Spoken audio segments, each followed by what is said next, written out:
प्यार को के पल में तू एकरा के बिसार देबू कि अरे प्यार को के पल में तू एकरा के बिसार देबू आ हमरा पहले पता ना रहे करे जा कि तू आई सोनुआ के जिंदगी उजाड़ देबू।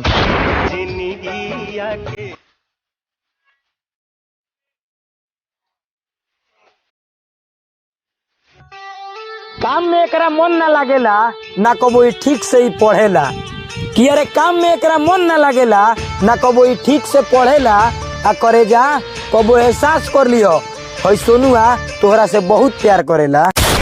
मन करे तुहके देखत रही रात दिन नींद अखिया में आवेला ना तोहरा बिन। हमरा से वो ऐसे जुदा हो गईल जैसे रहे ना करीब से कि अरे हमरा से वो ऐसे जुदा हो गईल जैसे वो रहे ना करीब से आ जाए दे सोनू भाई केहू प्यार कहाँ करेला हमनी जैसन गरीब से। केहू प्यार कहाँ करेला गरीब से।